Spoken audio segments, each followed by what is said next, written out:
Hi Geometry, this is Unit 4, Lesson 3, page 450 of our workbooks. And it says in number 1, here's an equilateral triangle with side length of 2 and an altitude drawn. And it'd like me to find the values of x and y. So first of all, let's discuss what's in this picture. So in this picture was an equilateral triangle. We know that that means that all three angles were 60 degrees and all three sides are the same length, 2, 2, and 2.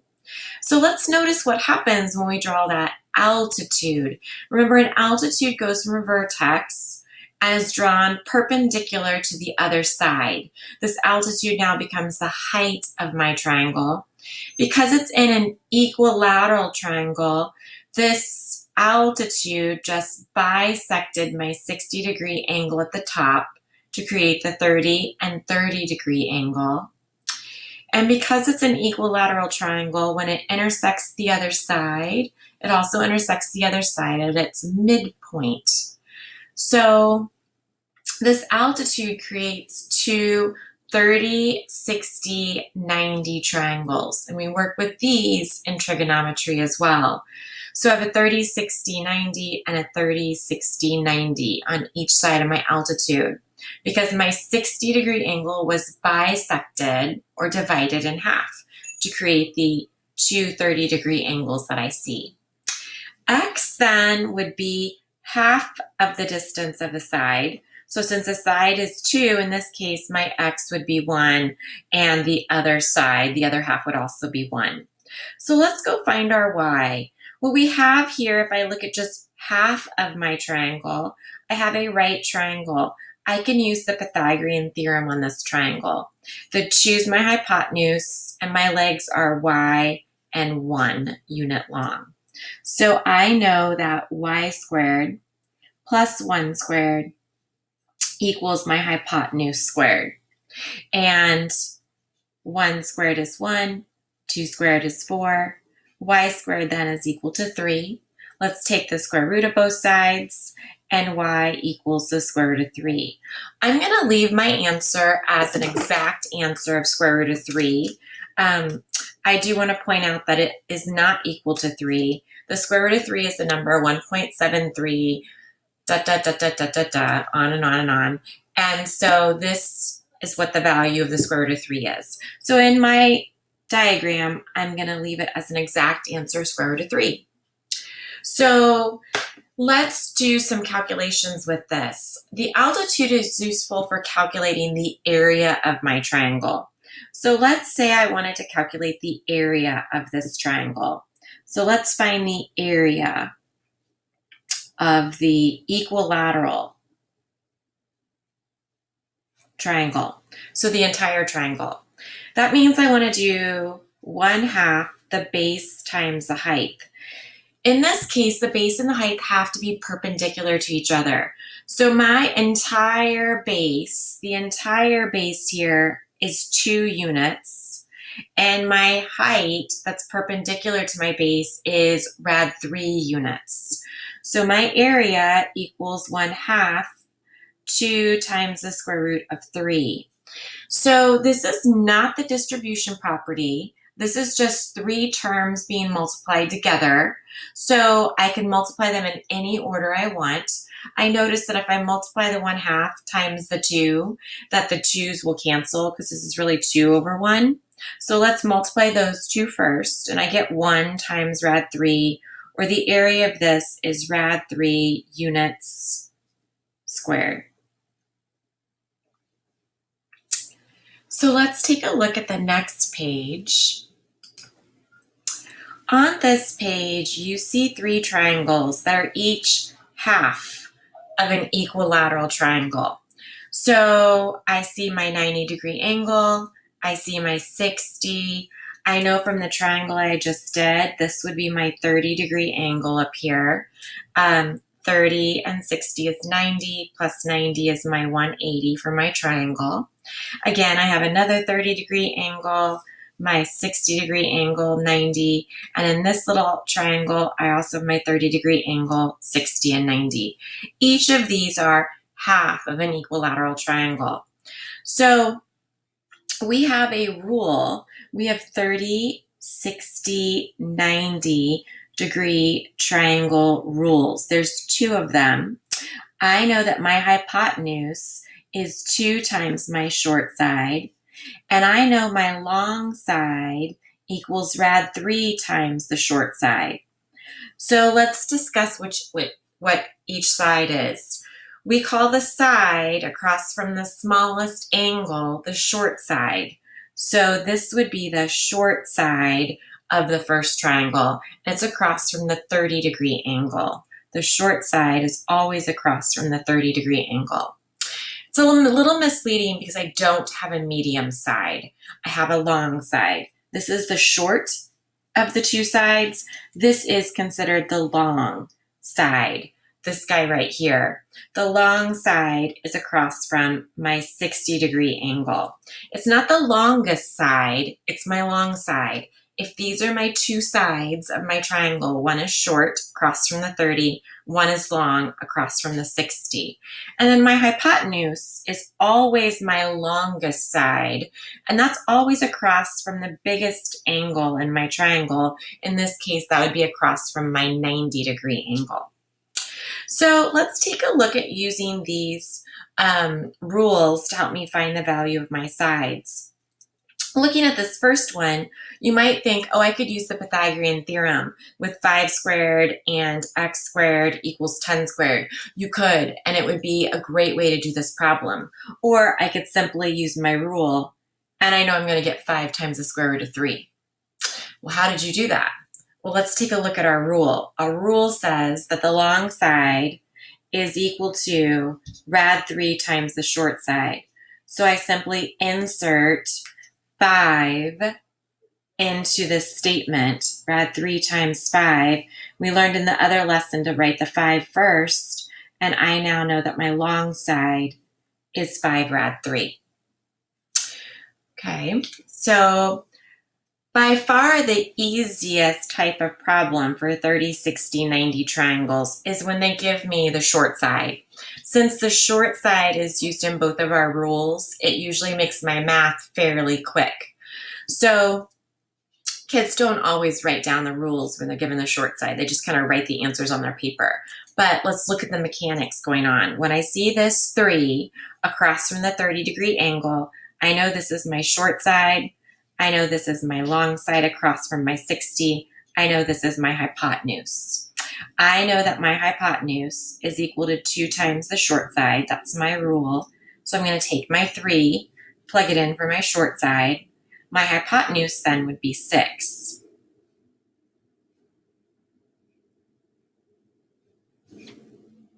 And I get my long side the same way. My rule is the long side is rad 3 times the short side. I stick 3 in for my short side, and I get that my long side equals rad 3 times 3. I write the 3 in front, and I'm done. Do you have to show that work? Not really, but I wanted to point out where those numbers are coming from. So when you start having friends that get these answers very quickly on some of these problems, you'll see what they're thinking. So these problems get a little bit trickier at times when you're given either the long side or the hypotenuse. Whether you're given the long side or the hypotenuse, your first step is always the same. Your first step should always be to find that short side if you're not given the short side. You need it in your calculations. So in this problem, if I'm given the long side, I know I need to find the short side first. I'm not even thinking about the hypotenuse. So I'm given the long side. So the only equation I can use here is the equation that involves the long side. So let's write that down. The long side equals rad 3 times the short side. Let's put in the information I know. The long side is 2 square root of 3. And let's do our math. Looks like we're going to divide both sides by, sorry, I'm over here. I want to find the short side. Let's divide both sides by the square root of 3. And my square root of 3's cancel, and I get the short side. And over here, mathematically, my square root of 3's also cancel, and I find that my short side is equal to 2.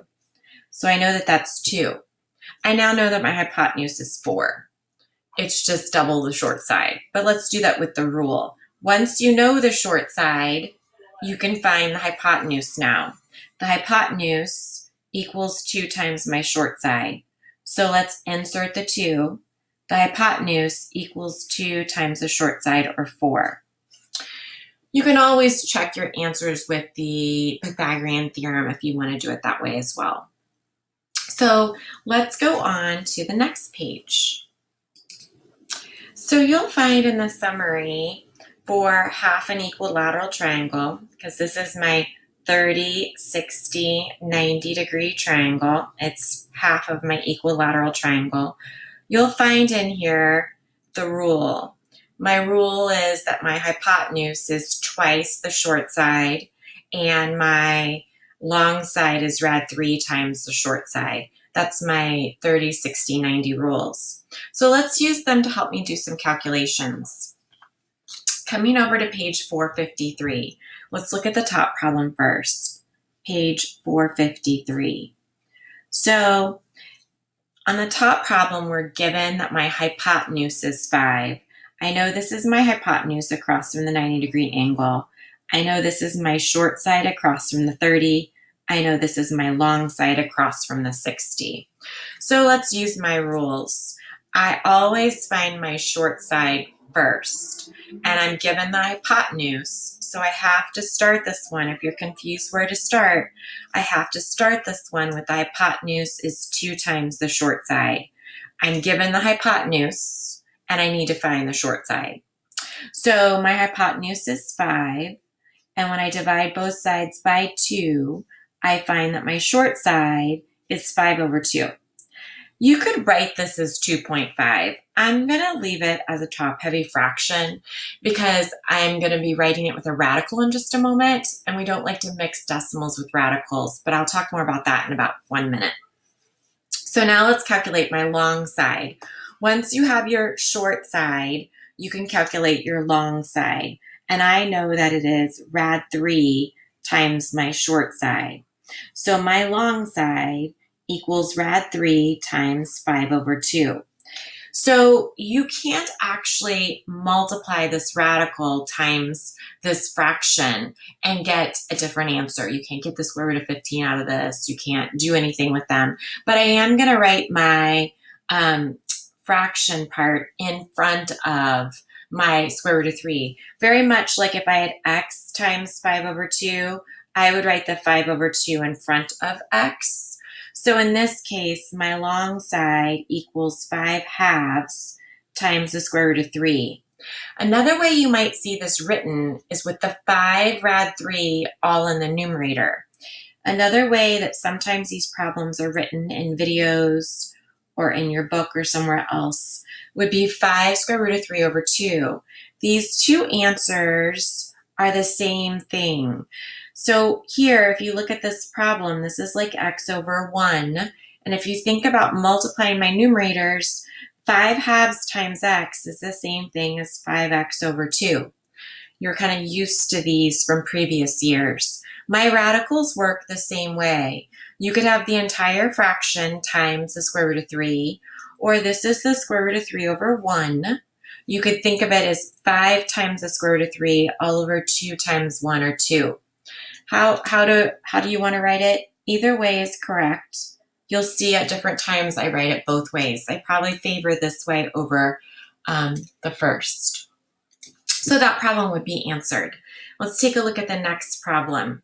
This is a problem where you'll notice your book is leaving a radical in the denominator, and we do not do that. For our Math 3 and Math 3 Enhanced classes, we need to know how to rationalize the denominator. So let's take a look at this problem. My long side is 4, and I need to find my short side and my hypotenuse. So remember, you always have to find the short side first, and since I'm given the long side, that means I'm going to start with the long side equation, which is rad 3 times the short side. I'm going to put a 4 in for the long side, and then I'm going to solve for the short side. That means to get the short side by itself, I have to divide by the square root of 3. So I'm going to write my variable, my short. You can use X or Y if you don't like using the word. You could even use the letters F, G if you'd rather. All of those are just my variable placeholders. So when you have a radical in the denominator, we have to simplify it by multiplying the top and the bottom by that radical. And in this problem, when I multiply the numerator, I get 4 rad 3. And when I multiply the denominator, I get the square root of 9, which is 3. And these two numbers are the same thing. They're the same decimal value, but we consider this fraction simplified. This is 4 rad 3 over 3. So now I'm ready to find my hypotenuse. The hypotenuse is equal to 2 times my short side. And so let's plug in my 4 rad 3 over 3. So in this problem, my answer is going to be 8 rad 3 over 3. This is really all over 1. Let's multiply my numerators. It's 2 times 4 times the square root of 3. The 2 and the 4 are integers. I can multiply them and get 8 times the square root of 3. And on the bottom, I have 1 times 3, or 3. And so my hypotenuse is 8 rad 3 over 3. This was my step 1. And then I found my hypotenuse for my step 2. And that's it for our video for today's lesson. Thank you.